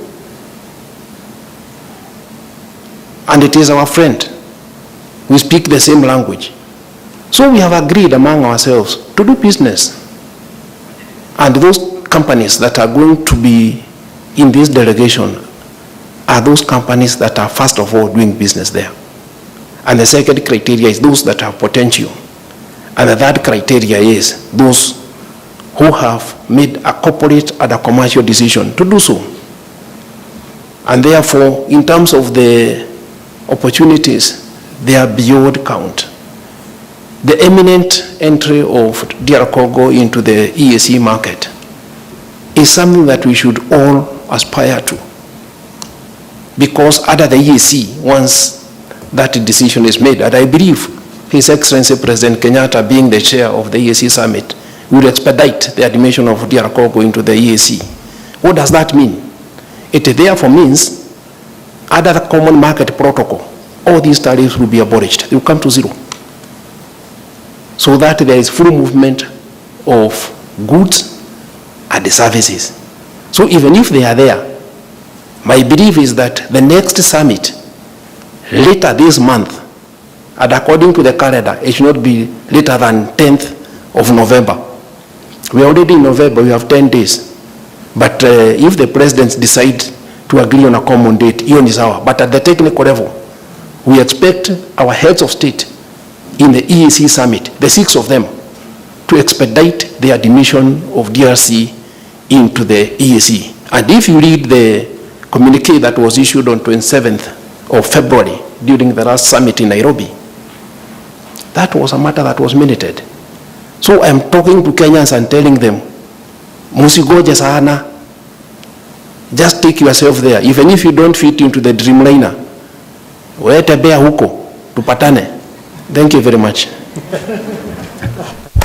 Then let me add one, because this issue of security sometimes take quite prominence. We entered the DRC in 2015, as I said earlier on. That's 7 years ago. But you see, after 5 years, we bought another bigger bank. It demonstrates our experience. Our experience is good. That is why we are reinvesting. I think the opportunity in DRC is very significant. Equity BCDC, our subsidiary in DRC, is now almost 65% of the size of Equity Bank Kenya.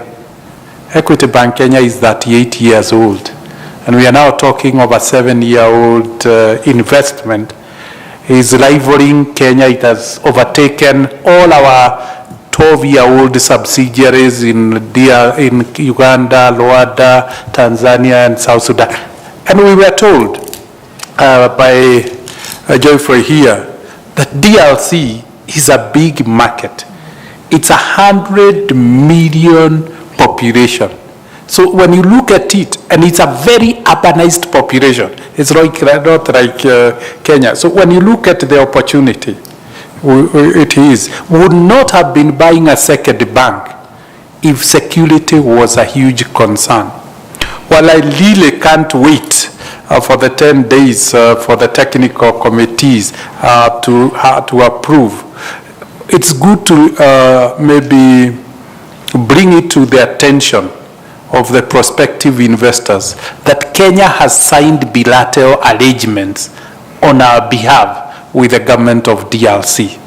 And one of them that was signed in April was about trade. And that is why. The second biggest step I found is that the Kenya government decided to set trade consulates, they're called trade attachés, both in Lubumbashi and Goma. And we were told they are going this month. So you'll notice that there is a Kenyan government representative in charge of trade in all the centers that we are taking our investors. Lastly, on the issue of what beyond agro-processing. Because of our size and being a systemic bank, and also being a systemic bank here in Kenya, we have observed the trade pattern between Kenya and DRC. And maybe, but this Ambassador Weru can confirm, our biggest exports to DRC are manufactured processed goods. Maybe it's the market that takes the highest of our manufacturing goods. If you look, because we monitor it very closely, refined petroleum products and fuels, I believe the whole of Eastern, from Goma all the way to Lubumbashi, imports from Kenya. When you look at the steel, our steel companies, our cement companies, our cooking oils, all those are exported to DRC in huge quantities. And amazingly, we have also noticed that DRC imports our fish from Lake Turkana. So there is quite huge opportunities. But agro-processing is a low-lying opportunity because DRC is a net exporter of natural resources, mineral resources, but a net importer of food. So essentially, it imports food from Europe, from Brazil. We're just near, and we could lead it, particularly, and all that food, most of it to Eastern DRC, comes through the port of Mombasa. We do logistics for them. So why not export? And that's why also in our growth plan for the region, we are looking at Kisumu as a manufacturing hub, and then you export through the Lake Victoria waterways. So there are huge opportunities that we could. You could imagine then feeding 100 million people with our processed food. It can't go in raw form. It has to be processed for export purposes, and that's why we saw it as a low-lying fruit. Turning to the last question on the 500. Equity Bank and Hopefully will be publishing the third quarter results in a few days. But if you look at the June published results, the balance sheet of equity is now reaching 1.2 trillion shillings.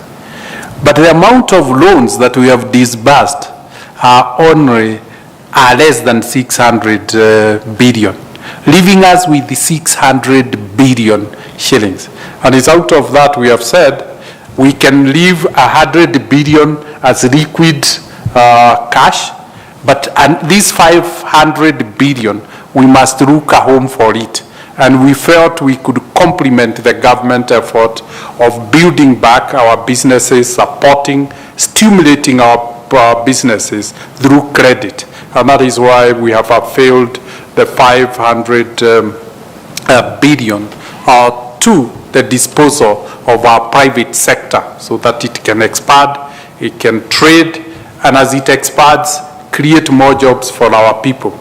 But to ensure the funding is suitable for investment, that is why we have added an additional 1.1 billion US dollars, 110 billion long-term funds stretching all the way to 12 years, so that if it's for building factories, if it's for manufacturing purposes, for expansion, then we're able to give 5 to 12-year loans, while deposits can do the working capital, 3-year, 5-year loans. That is how the mix of the fund is, but it's principally customer deposits. The good thing is, as we said, DRC is now on our 1.2 trillion, is 400 billion.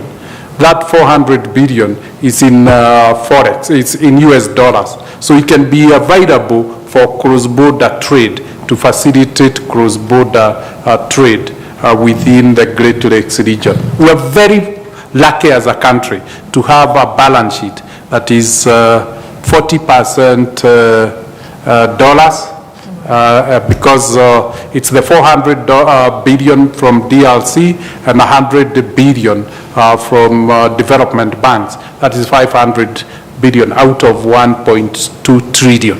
So it's a blended mix of currencies and maturity tenure. So you get the facility you want either in currency or period. So our private sector, if we failed this time with the support of credit, with the support of government, with the support of DRC government, then we don't know what could be able to help us. We have everything working for us. That's how I feel. And we could take advantage of this and really stimulate this region. And because it's a region that's already anchoring around 6% GDP growth rate, a stimulus of 500 billion and trade opportunities that provides us an opportunity to manufacture our goods. That value add could stimulate our growth rates towards 8-10%. But I will leave that to Ero, he is the economist in the room. Thank you. And as you wrap up, okay, go ahead, Ambassador. Now, security or insecurity has been the red herring normally dangled before investors to discourage them from coming to invest in DRC. It's true there are some hotspots of insecurity where you hear of the rebels, but these are normally in isolated rural areas in bushes that some rebels, law and order breakdown. Now, we have international peacekeeping forces there from MONUSCO, the UN forces. But during the visit of His Excellency the President, Uhuru Kenyatta, in April, Kenya and DRC signed a bilateral security and defense agreement, which led to Kenya now releasing 250 250 soldiers to come to DRC. As we talk now, in the town of Beni, at the camp of Mavivi, Kenyan troops are now camped there with some of the latest equipment to help DRC fight insecurity. Because we cannot go to trade in a country which has some instability, and we cannot hope that it will get better unless we also roll up our sleeves to go and fight. So Kenya is now a troop contributing country with the troops on the ground in the DRC, in the hotspots in the rural areas that is occurring. And the advantage for us is now the route, the trade corridor from Mombasa, Uganda, then from the boundary of Uganda at Kasese, coming to Bunya, and then coming to now Beni. That's a road where there's a lot of criminal activities. Our troops will now be able to guard our trade corridor so that our trucks from Kenya, which normally have been being ambushed, can now be protected so that we keep that corridor open from the border of Uganda coming to Beni and then to Goma safe. So you see, we are not going there to do peacekeeping. We have strategic interest to protect and trade again. So that is how we, as Kenya, we are also participating in stabilizing DRC for us to get better returns from our investments there. Thank you. Thank you, Ambassador Masafu. And as we come to a close, I want to request my friend here to share a document for exchange between the government and Dr. Mwangi and the rep from the DRC government.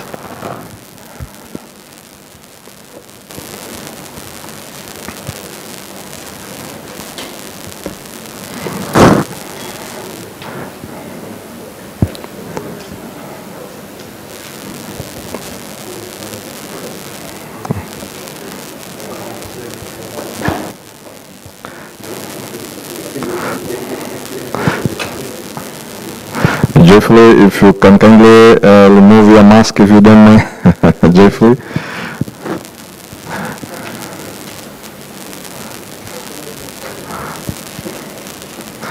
Ambassador Olu, you can kindly join them.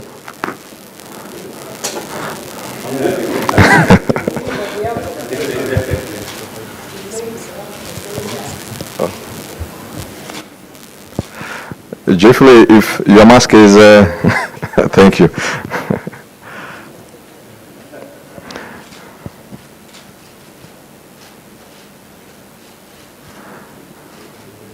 Thank you. Then we can be left with, you can, yeah, Dr. Mwangi and the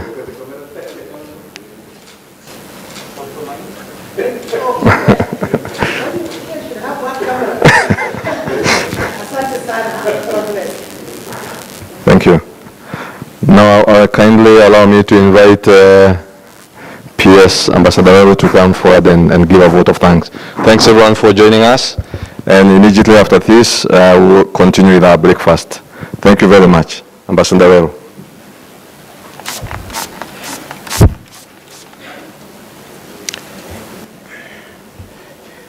Thank you very much, Director of Ceremonies. My duty this morning as we wrap up our media engagement on the proposed trade mission to Democratic Republic of Congo is to pass a vote of thanks. And let me first of all, even before I do so, recognize the great leadership offered to this country by His Excellency the President. During my tenure in the public sector, which is likely to come an end in August, I have seen great leadership in President Kibaki and in President Uhuru Kenyatta in terms of commercial and economic diplomacy. And I have seen the political direction given to the extent to which this economy has grown. And I want to thank the Equity Bank for being one of our flagship companies in that particular venture. So thank you very much, Equity Bank. If I were you, I would take pride in the way you have flown Kenya's flag in places where we don't think would ever gone there diplomatically. We are only represented in very few places in terms of the Republic of DR Congo. But we are going to see a higher flag in all these branches that you have opened in that particular country. So previously it was government following, business following government. Now it is government following business. And we shall give you all the support that you need to move even further. In my conversation with my brother from my former ministry, Ambassador Garma, he told me that officers are already deployed to Goma to open the Kenya consulate.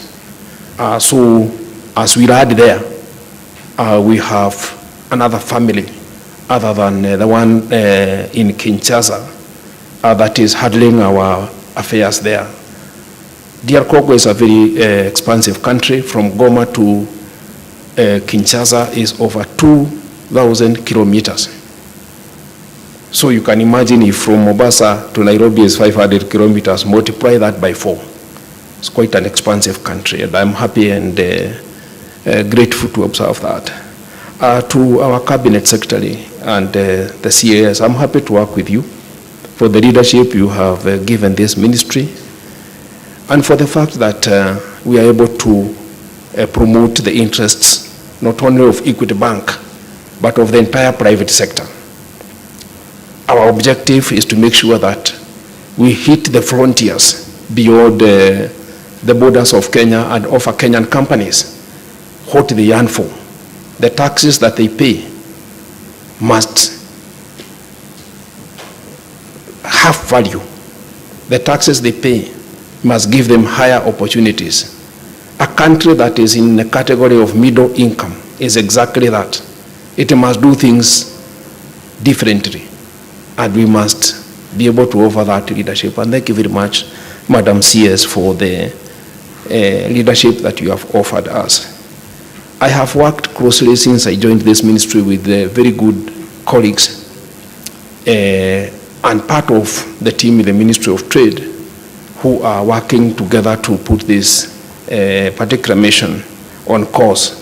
I would like to recognize the team led by Boniface Macau and Brent, if the two gentlemen can stand, if they're in the room.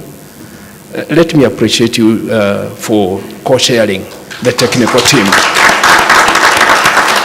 And these are the two people, the two officers from both sides, you may sit down, that have given traction to this process. Obviously, at the other level, above the two gentlemen, Dr. Mwangi and I share the technical committee, and Professor Isaac Masharia and Honorable Betty, the cabinet secretary for this ministry, share the policy and the political level committees. So I want to thank and appreciate them once again for that particular process. We've also had great leadership from the Ministry of Foreign Affairs. You saw this morning we had the acting PS, Ambassador Garuma Boru. We have the ambassador here from our mission in Kinshasa, and Fred Matwanga from the department where I originated. So let me thank them once again for that particular partnership, and which has brought us this far. This also the partnership we've had from the private sector. And thank you very much, private sector, the Kenya National Chamber of Commerce and Industry, KAM and KEPSA, for the partnership that we've had. And I believe it is your membership that is going to take advantage of this offer. As my cabinet secretary indicated, it is not free. In business, hakuna shabule. What we'll do is to give you the opportunity in terms of support as government, in terms of support from the bank. But I expect that you go there to do business. I expect you to be able to school your membership into this and make Kenya great. and advance our interests as we move forward. So thank you very much for that. And very lastly, let me indicate that the entire country looks forward to growth, and will not grow if we do not earn $1 more for the same effort. So again, Equity Bank, this is something that can be replicated all over. You've just heard a few of these companies that are leading us the way. We have Jabojet, we have Kenya Airways, we have a number of universities, a number of hospitals, law firms, architectural firms, engineering firms, logistics, state companies. But let me see go out our facilitators, not facilitators, our trade facilitators. These regulatory agencies are the ones that we look forward to moderating business between Kenya and the DRC. So in the lineup, we have all these agencies like Kenya Ports Authority, which you heard is facilitating our business from the port of Mombasa all the way to Eastern Congo and beyond. We are looking also at Kenya Plant Health Inspectorate, KRA. We are looking at all these companies that help us move trade, especially in terms of standards.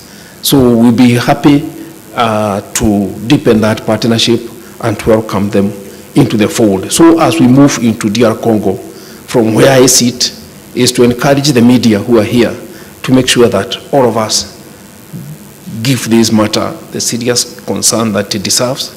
We give it our all, walk into that country, and hopefully see the numbers increase on both sides. I want to thank you very much, and I wish you a good morning, and to the hotel, the Serena Group. Thank you very much, Anthony Shege, for all the partnerships with you had. We've had a number of events here. At every event, we have left here feeling well accommodated.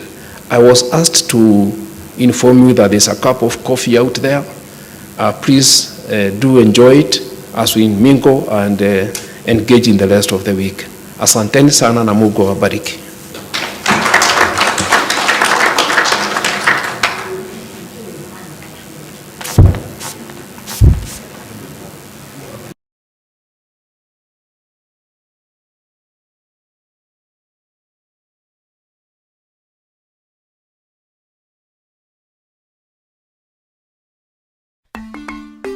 Inuka na Equity.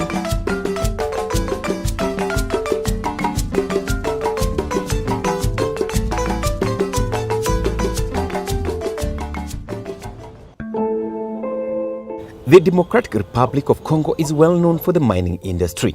Among the many minerals mined in the country is copper. A visit to Somika Mining Company near Lubumbashi to the south of the country reveals the sheer magnitude of the sector. Somika is among corporate clients served by Equity BCTC. It is a diversified group invested in agriculture, fast-moving consumer goods, real estate, steel manufacturing, and mining. I work with the Somika Group as head of business development. That includes fundraising. Therefore, we work quite a bit with the Equity Group in DRC and outside. We have had 3 years ago a project called Kisanfu Mining, where we wanted to build a cobalt and a copper plant refinery. And we were quite tight on timeline, as we needed to complete within 12 months and get the fundraising within 4 weeks.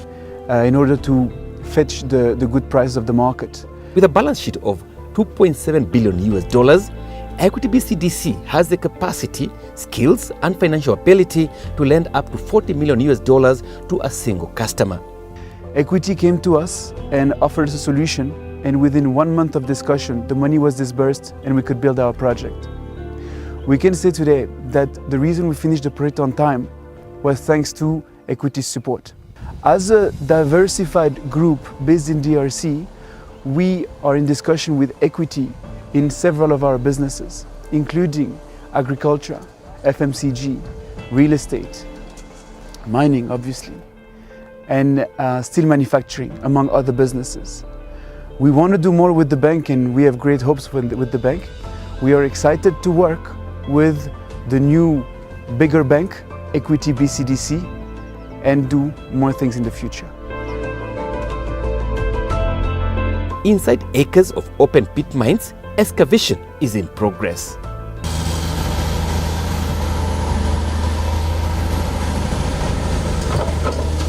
Huge trucks cut off tons of rich copper ore to nearby processing plants.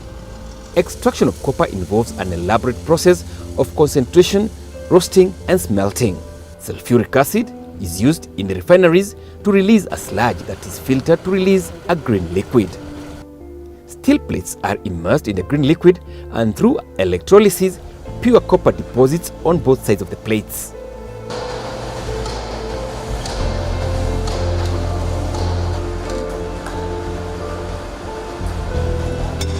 Deposited copper sheets are peeled off, stacked and packaged for export.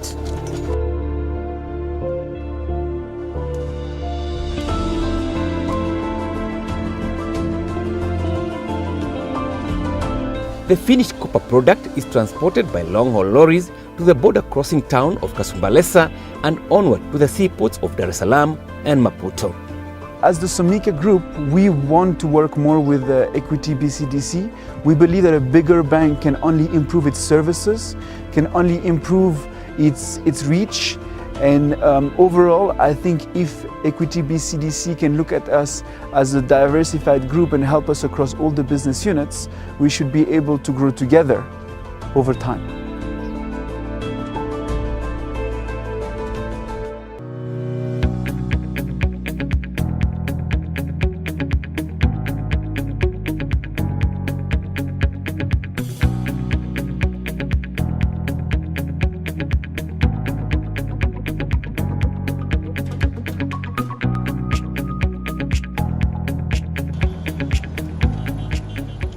Kinshasa, the capital of the Democratic Republic of Congo, is a bustling city that is home to more than 17 million people.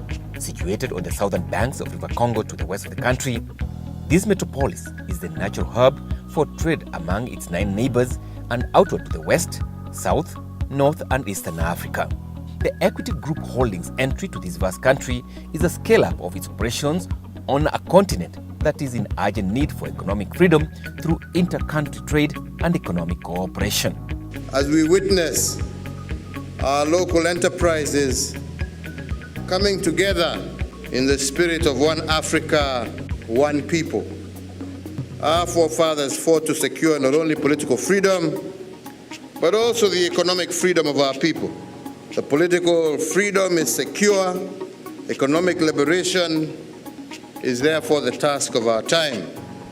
Et nous pensons que le dynamisme qu'imprime aujourd'hui le secteur bancaire au Kenya va rejoindre notre secteur ici. Beaucoup de projets que nous sommes en train de mettre en œuvre dans notre système bancaire, que ce soit sur le plan réglementaire, que ce soit sur le plan de digitalisation. Donc nous sommes là en train de faire des essais sur la carte bancaire nationale qu'on a baptisée Mosolo. Mosolo signifie argent en lingala. The model of an efficient, audacious, innovative, and technologically driven bank is clearly the key to expedited financial access in the region that falls astride the mighty Congo River and the Great Lakes region, symbolized by navigable water bodies, including Lake Victoria, the second largest lake on